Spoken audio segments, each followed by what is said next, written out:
Welcome back to my channel. This is Nip TV again. So ngayon guys, meron akong i-unbox. Rather i-unpack pala kasi hindi naman to box. So guys, bali dumating to kanina.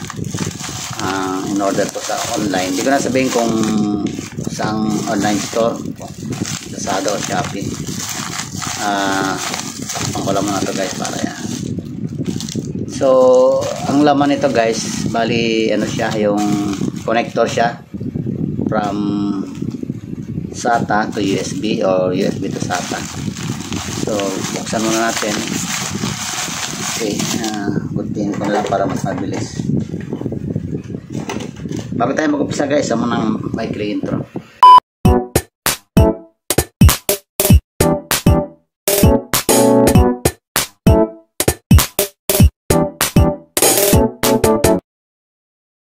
Balik tayo. Ito ko na lang gupitin. Bali, tatry ko guys kung okay ba siya. Kasi meron akong, kaya ako napa-order nito kasi meron akong mga hard disk drive dyan na hindi ko alam kung may files pa sa loob kasi galing lang yan sa lumang computer namin dati. Tapos isang din disk drive ng laptop. So ito naman niya. Yan, ganito guys ang ibig sabihin. Okay, tingnan natin. Tingnan natin guys kung okay ito. Kasi meron isang klase nito na nakita ko, yung may ano siya rito, parang input para sa power supply kung gusto mong lagyan siya ng external power supply. So hindi ko alam kung gagana ito na wala siyang ganon power supply. Baka ang mag-supply na lang sa kanya ng power ay galing dito sa ating laptop. Yan, bali ito na yung laptop gagamitin kong pang testing natin. Okay, so tabi natin ito. Ito ang ibig ko sabihin guys, kung meron kayong mga lumang computer na hindi nyo na mapagawa kasi tapon, wag nyo isasama guys yung mga disk, pwede nyo tanggalin sa loob. Ito sa laptop, ito sa lumang laptop.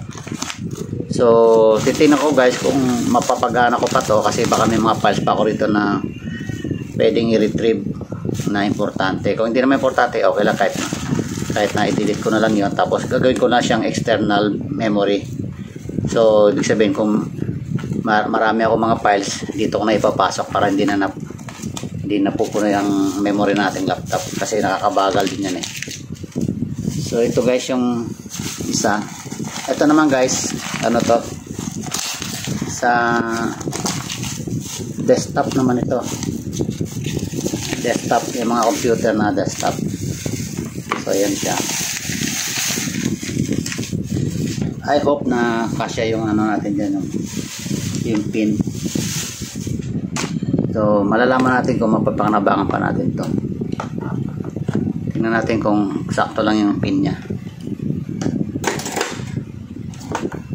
22 pins bali to. Yan, 22. Meron siya rito ano, 7, 1, 2, 3, 4, 5, 6, 7. Tapos dito 15 pins yan, no?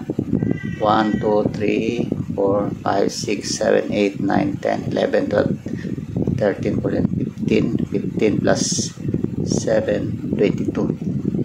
So ito nga, tingnan natin kung 22. Yan, 22 rin siguro to. Yan, may 7 rito, tapos merong 15. So unahin natin try to guys. Sana gumana siya para naman ano, pwede siyang mapanginabangan pa. So ipapasok lang natin to dito guys. Ayan ang kanya, USB to SATA yung tawag sa kanya. Yan.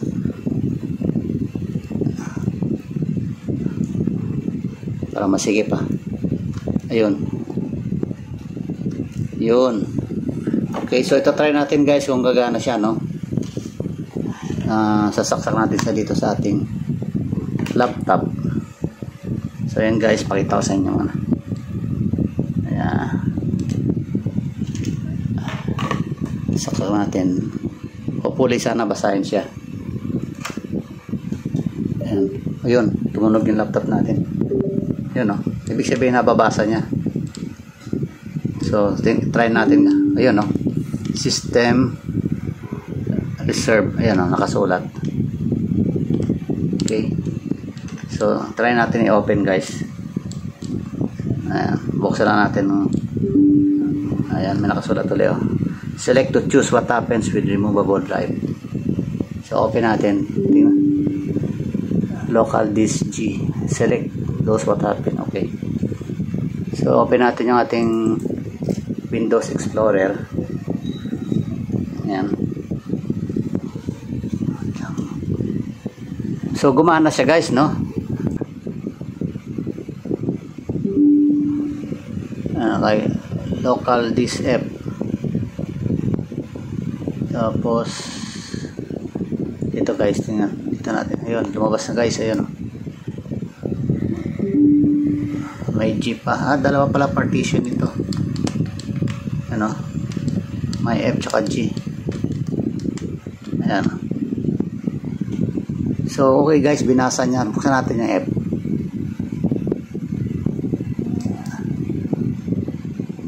Ayun, yung F. Ayun, ayun laman guys, oh. Ayan, may laman. Ito yung sa pinagtanggal ng laptop. Ayan yung mga program na nandito sa loob. Program files.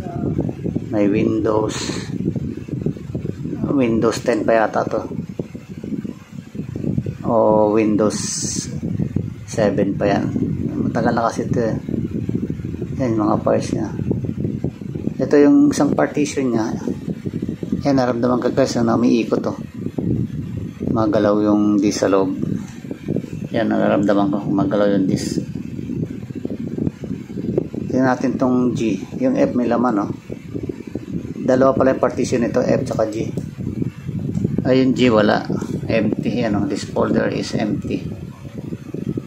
Walang laman yung G. So yung F okay. So okay guys, binasa niya, no. Yan, oh. Okay siya. Yan, may power siya, power indicator. Yan, 5 volts. Sa 5 volts gumana siya, no? Kasi inisip ko baka yung nabili ko baka mali kasi wala siyang saksakan ng power dito. Yung nakita ko sa ibang mga model. Pero ito gumana siya, 5 volts yung lumalabas dito sa laptop eh. Tingnan natin kung ano bang labang volts na dapat yan dito. Ito, nakalagay, oh. Rating niya 5 volts ang rating. Yan, oh. Ayan. Plus 5 volts. Yan. Plus 5 volts. Isa lang yung power niya. 5 volts. Kasi yung ganun pala, no. Ang alam ko guys kasi sa mga hard disk drive yung malaki, gaya pinakita ko kanina, ito dalawang power niyan eh, kaya inisip ko baka hindi gagana dito yan. Pero ito kasi isa lang ang power rating, yung 5 volts lang. Yan, pinakita ko naman sa inyo kanina, di ba? Okay, so okay guys, ibig sabihin okay itong unit. Medyo kuwan lang siya, simple. Ayan, drive niya 5 volts. Okay, subukan na natin guys sa malaki, sa isa. So ano ko muna to, eject muna natin to siguro. Ayan, dito.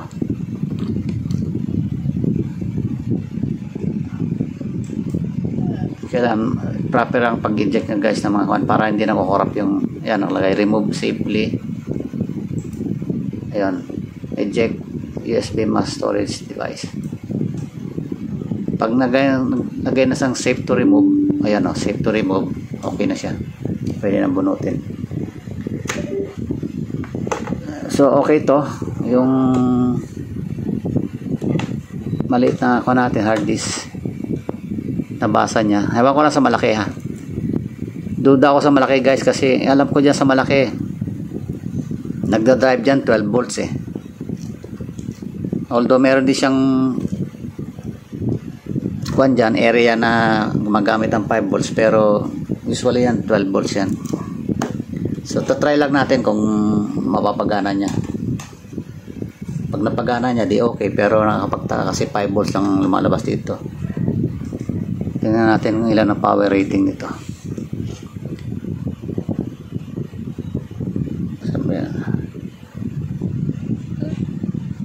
Ayan, 1 terabyte pala laman ito, no? Ayan o, meron siyang 5 volts DC, 12, ayun o, 12 volts. Sinasabi na nga ba 12 volts ang magdadrive ito eh. Kasi galing to sa desktop. Sa desktop, pag tinignan mo yung mga nakakonect sa kanya na wire, yung pito, itong pins, ano ba yan? Yung pitong pins, ayan, nakakonect yan sa SATA. Pag tinignan mo yung mga kanya doon, mga connector niya, ito SATA. Tapos dito, ang connector dito, pag tinignan mo mga ano, yung mga kulay ng wire, yung mga yellow, red, black, ganyan, mga power yun eh. Kasi ang yellow tsaka kwan, tingnan ko guys sa ano, yung ginawa kong power supply dati, ayan o. Makikita mo dyan nakakonect pag nasa kwan siya, desktop wire, nakita mo doon red, yellow, yellow lang, tsaka ganon, tapos black. So ibig sabihin 12 volts tsaka 5 volts lang. Tama-tama ito, di ba? May nakalagay dito 5 volts, yan o, tsaka 12 volts DC. Yung 12 volts DC talaga nagda-drive dito kasi malaki nga to eh. Itong ginamit natin kanina, itong maliit, ito 5 volts lang siya talaga. Tinan mo yung rating niya, wala sa nakalagay na 12 volts. Yan lang o, tinan mo, plus 5 volts lang talaga siya, 0.6 amperes. Dito may 12 volts. So ewan ko lang kung kakayanin, pero try natin, at least try natin. Malay mo gumana, di ano, pero duda ako. Try lang natin. Yan, ganoon din connection niya, papare kasya naman yan, parehas lang kasi. Gaya na sinabi ko kanina, hindi lahat ng hard disk ganito ang pin configuration na minsan meron yung may hanggang dito, may maraming mga pins. Nagkataon lang ito, eksakto meron siya, pero ang kwenta talaga nito, doon lang yan sa maliit siya gumana kanina. Ito try natin, subukan lang natin. So ito na, sasaksak ko na. Tingnan natin. Oh, tumunog din. Ba, posibleng kakayanin niya. Wala guys, wala akong naramdaman na ano yun, nag-vibrate, wala. Although may power siya, yung pinawera niya dyan na 5 volts, siguro yung mga pyesa lang dyan na para gumana yung mga fan.